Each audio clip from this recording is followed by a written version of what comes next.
حتی که صاحب تفسیری مظهری هم میبیاره که هر کسی که روز یکم عید قربان، دویم عید قربان، سوم عید قربان اگر 10 تنگه دیم مول گیره و قربانی کنه، غیر این روزا اگر 1000 تنگه دیم مول خره و قربانی کنه، ثواب 10 تنگه مول نمیگیره. اگر یه آدم $10,000 ده مول قربانی کنه غیر قربانی و همون روز عید قربان $100 ده یک گوسفند قربانی کنه، برابر او $100 نمیشوه، برای که این خون پیش خدا میره. خداوند امر کرده که ما قربانی کنیم، پیغمبر امر کرده که ما عقیقه کنیم. حتی رسول الله صلی الله علیه و سلم در وقت پیر بدنشون عقیقه قرضاریشون کردن. دیگر مذهبا واجبش میگیره، مذهب حضرت امام ابو حنیفه سنتش میگیره. برای همین عزیزا پیغمبر در پیریشون عقیقهشون کردن. هر مالی را که از او قربانی کرده میشوه عقیقه کرده میشوه، چی گاوه، چی شتره، چی بزه، چی گوسفند. میتونه یک تکنه، میتونه دو تکنه، کسی چه امکانیت قدرتش. میتونه همو هفته فرزند به دنیا آمدن دکنه، میتونه 40 برای کنه، میتونه سال دکنه، میتونه 2 سالگیش دکنه، میتونه 3 سالگیش دکنه. اگر فقیر باشه مگه اثر ساقید میشوه تا روز بوی شدن شه، همون روز بوی کشید مگه با عقیقه فرزند شکنه، که این حق پدری بود است. فرزندامون در گروان، همون وقت ای گرو ای زلاج خلاص میخوردن که ما عقیقه شون کنیم، نامی نیکشان مونیم، مکتبشون بریم، پیش دوملو بریم، خانه حرام حلال یاد گیره. انا همیه وظیفه پدری. همون روز عقیقه کردیم، بعد عقیقه ما حق داریم که دست فرزندمون توی سنتی کنیم. بعد عقیقه حتما توی سنتی کنیم. همش به یک گوسفند جنبست میشه عزیزان. یک گوسفند میپذی من رنگم برادر باری میتونه حاضر دختر برای دست بچه‌اش باشه حلال کنه، بعد اوای نومی نیکشمونه، بعد از زمین خلاص. اسلام 1400 سال پیش ما را میگه که نکنه خراجاتی به معنی بسیار. یک گوسفند قدی هم کار حل کنه، هم نامشمونه، هم دستش حلال کنه، هم عقیقش برای روا. جناب پیغمبر صلی الله علیه و سلم ای حق نبیرهاشون حسن حسین خوشون عقیقه کرده بدیان. حق دارم باباها هم که نبیرهاشون خوشون عقیقه کنه. پیغمبر نبیرهاشون خوشون کردن. در عادت مردم عرب همین بود که سر گودک میتروشیدن، در سرش زعفران میشکیدن. ما زعفران هم نشکیم هیچ گپ نداره. زعفران چی بود عزیزا؟ یک گلی زرده که او را تر میکنن، هم گل رنگ هینه برینن که گودکا گویا توی شدن، توی سنتی شدن. این حق پدریه. هر پدر باید بکنه ای کارا، هر مادر باید اینه کنه. رسول اکرم صلی الله علیه و سلم فرمودن که حق فرزند در ذمه پدر و مادر 4 چیزای: نامی نیک، عقیقه کردن، بعد از او صاحب علم کردن، علم دنیوی و کسب و کار، 4م صاحب دین کردن. فرزندامون صاحب دین کنیم. امامون احترام کی میکنه؟ فرزند دیندار. حرمت اوتر کی میکنه؟ فرزند دیندار. حرمت مادر کی میکنه؟ فرزند دیندار. قسم به خدا هر خیل فرهنگا و فرزندا را کلان نکنیم، اینا به رحم کلان میشن. او قرآن و هفته که فرض عین و صحبت روز جمعه و پیش مولا فرزند مهربان میکنه. دنیا حال خواه اسلام بیداره. سوال میشه چه دنیا خواه اسلام بیداره؟ در یگان ورق دنیا و فن دنیا یک کلمه برای حلال حرام نمیوی. کنی یک از گوه که من در فن خیمیا یا ورق یافتم برای حرام حلال گاو میزنم. کنی یک انسان گوه در فن متیمت که من یا ورق یافتم که برای حرام حلال گاو میزنم. کنی یک از گوه که من در فن تاریخ یا ورق یافتم که برای حرام حلال گاو میزنم. اما اسلام فقط برای حرام حلال گاو میزنه. زنا نکه، عرق ننوش، نشه نکش، دروغ نگو، بردک نرست، ظلم نکه، بخیلی نکه، حسد نبر، برادر تا غیبتش نکه. این بین چه خیلی انسان کلام میکنه. نکن این کارو را. در تمام دنیا عزیزو فنش ورق زنه یک کلمه برای حرام حلال نمیویم. لیکن اسلام فقط برای حرام گپ میزنه، برای حلال گپ میزنه. حلال کار کنه، حلال گرده، حلال یا دیگری را دوست داره. دویم مسئله، رسول الله صلی الله علیه و سلم گفتن وقتی دو مرد مسلمان مصافحه میکنن، مصافحه چی عزیزا؟ دست به دست سلام کردن، معنی کف به کف میمونه یا دو دسته یا آغوش میکشه. همین جدا شدن برابر پروردگار گناهاشونو میگذره. عزیزا قهری نگرده، کینه نگیره نسبت یا دیگریمون، سلام کنیم، آغوش کشیم، اثبات کنیم مسلمانیمونه که ما چخیلی دوستیم.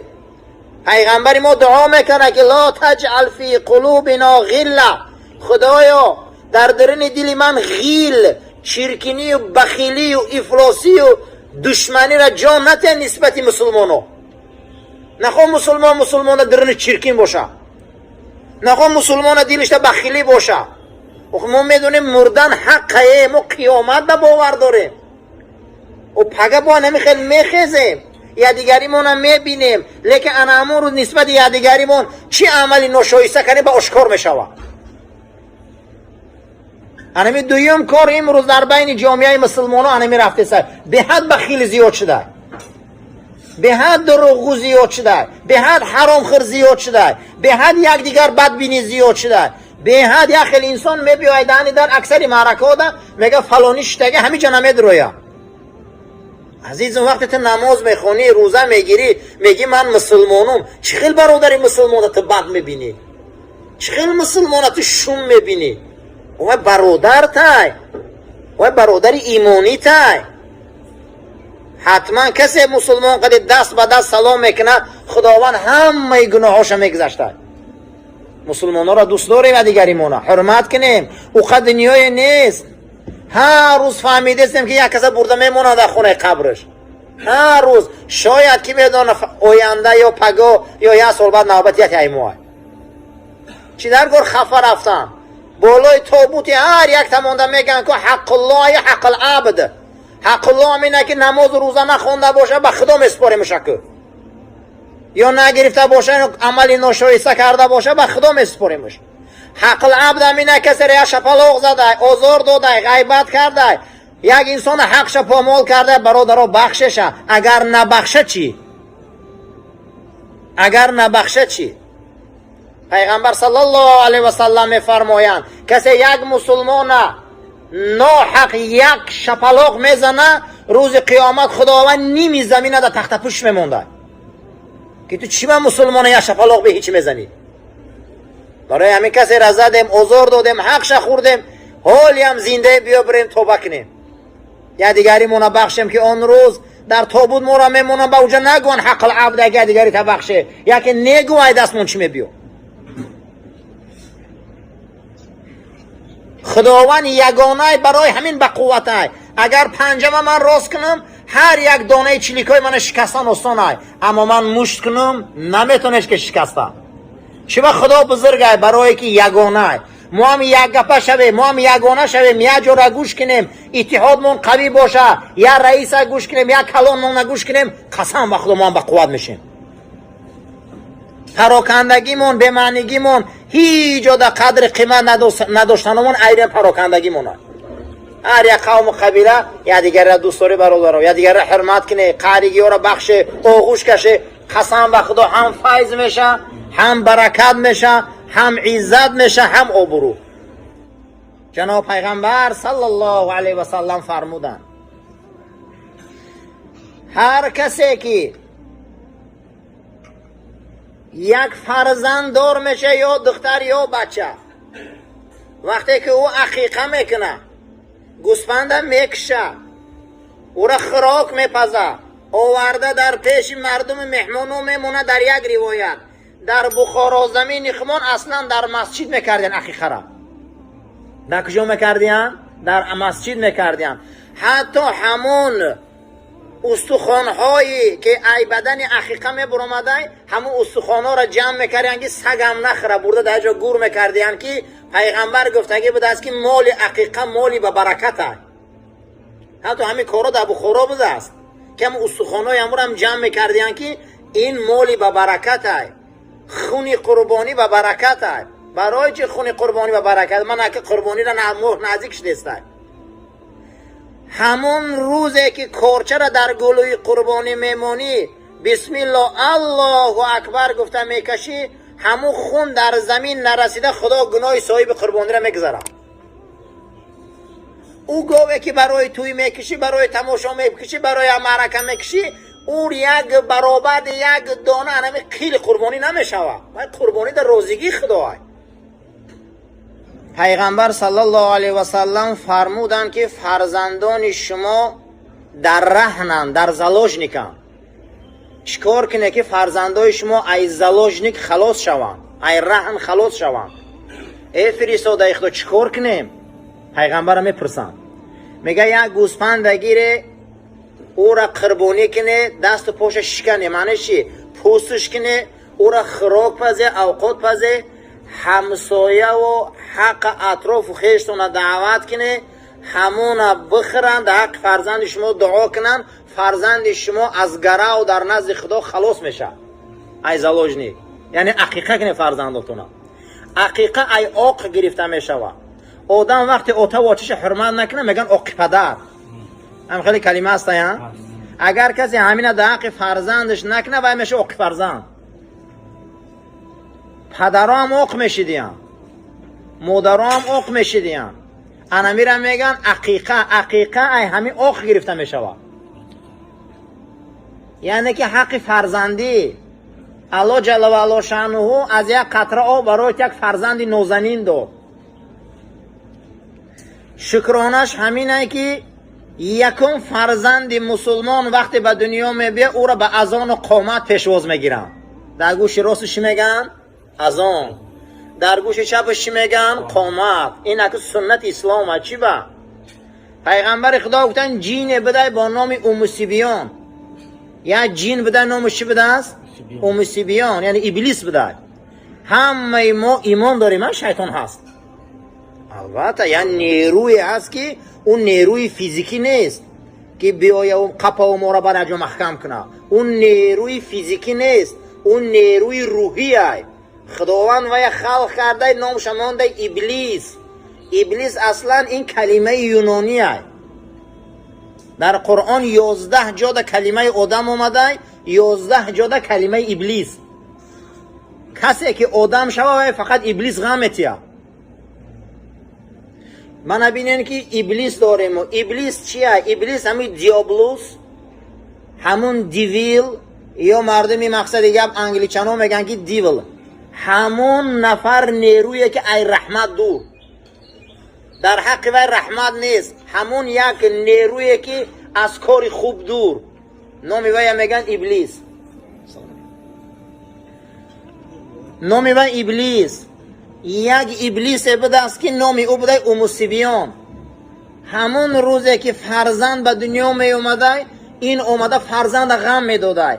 در 5 چیزی فرزند دخالت میکرده: ذهنی فرزند، آداب فرزند، هدایت فرزند، اخلاق فرزند، محیط فرزند.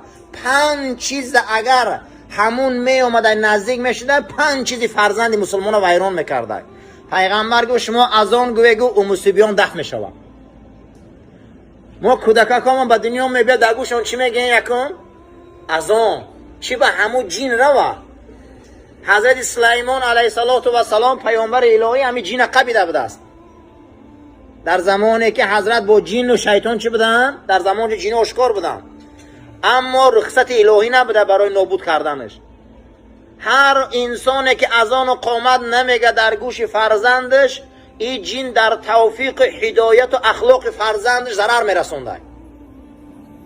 برای همین گوش راستی ما از آن میگن، گوش چپ ما قامت میگن، برای او از آن میگن برای کودکی این ای ضرری همون جین و مصیبیان ابلیس خلاص خره. یک دویمش که از آن قامتی خبردارش میگن ای نمازی که او را جنازه میگن.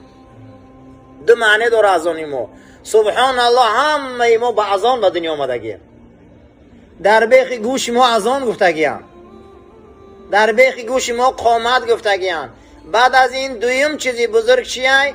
جناب پیغمبر گفته لی خمسة اسماء، من 5 تا نام دارم، یکم نامی من احمد است. خشا به حال آدمی که هم نام رسول الله است.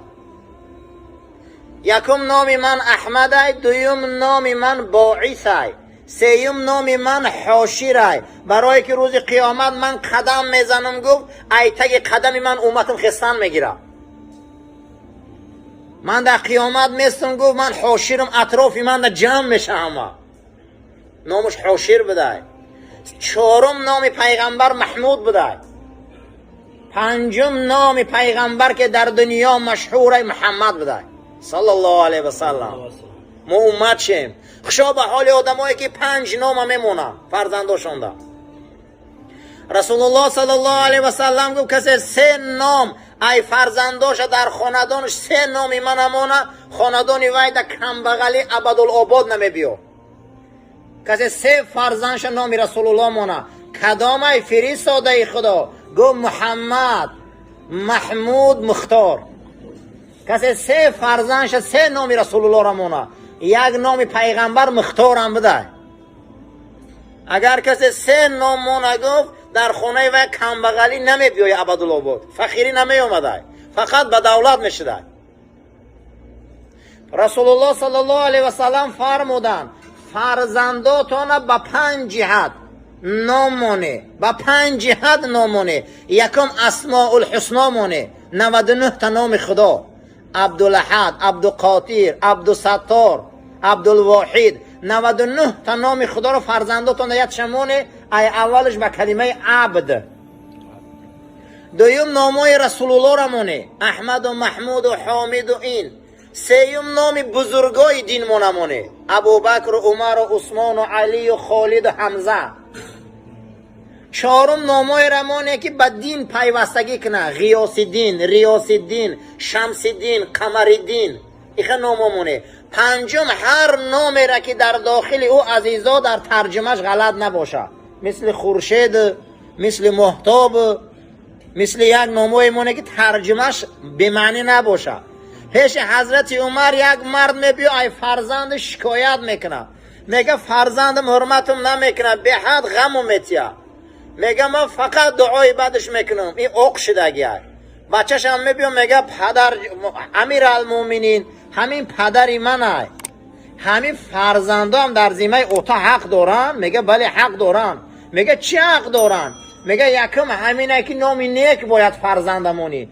میگه این نامی من جعل مونده. به عربی جعل میگن، به تاجیکی خمون گمبوسک یا قنغوز میگن. خمون قنغوز که در تپکا میگرده، عربا اوه جعل میگن. اون نامی من قنغوز مونده، همه ما را مسخره میکنه، حق عقیقه را به جا نیاورده. ای دستی من گرفته پیش یکون دوملا و علیم و مکتب نبرده، من چخیل کلان شدم، دمخ محیط کلان شدم. حضرت میگه نگاه کرد طرفی اون مرد، گفت پیش از آخ کردن این بچه تو خود آقی فرزند شدی.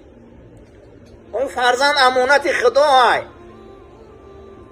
جناب پیغمبر صلی الله علیه و سلم گفتن حق فرزند در گردن پدر و مادر همینه که ای یحسن اسمه، نامی نیک مونه بچه‌تون.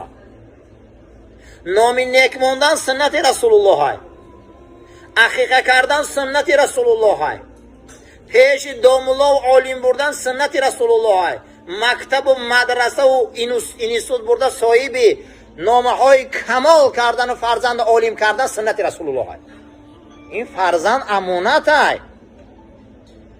پیغمبر خدا صلی الله علیه و سلم گفتن روز قیامت انا همین تهگیرانی را دیدگیه، من تراشه و تخت چهاره میمونن، علامتی هم به ایبالاش کنده ها را میمونن، با در میگیره. همین تهگیرانی خس و خوشا کنده را میسوزونه. با گفت فرزندای بدی که تربیت میته روز قیامت انمو خس و خوشا که هستن که ایتگ شما میمونن، شما را علامتی هم. فرزند غم دنیاشا کسی میخره، غم آخرت کسی میخره، جای او بهشته. کسی غم دنیاش میخره، غم آخرتش نمیخره. این فرزند فقط در قیامت دامنش میگیره به خدا. چخیلی که همین دنیا رو دامن مونه میگیره. پیغمبر صلی الله علیه و سلم در حدیث گوهربارشان میفهمونن که امت من یعنی که مسلمان خیر و نونش در آدمی به تقوا و به نماز تیه. با قوه خیر و نماز و اوقات همین این میره و نماز میخونه صاحب خیرم در ثواب خوش بوده. همین خیراتون و خدایاتون و ناناتون باید آدمی نماز خونده با ثوابش دیگه بوده. همون با دعا میکرده در ثواب هوای ما هم خوش میشدیم. یکمش همین خداوند خیر قبول کنه. پروردگار و فرزندی برادر عمری دراز ته توفیق بندگی ته این جمعیت پروردگار همشه برای را هدایت کن. ای درون دل ما چرکنی و کینه و عداوت و بخیلی را نسبت یکدیگریمون دور گردان. خداوند ما را توفیق بندگی ته ما را برای راست هدایت کن. این خیرها را قبول کن. صف جوان مردا را زیاد گردان. خداوند اسلام عزیز در بین ما مستحکم گردان. اتحاد ما را قوی گردان. ربنا لا تزغ قلوبنا بعد إذ هديتنا وهب لنا من لدنك رحمة إنك أنت الوهاب برحمتك يا أرحم الراحمين.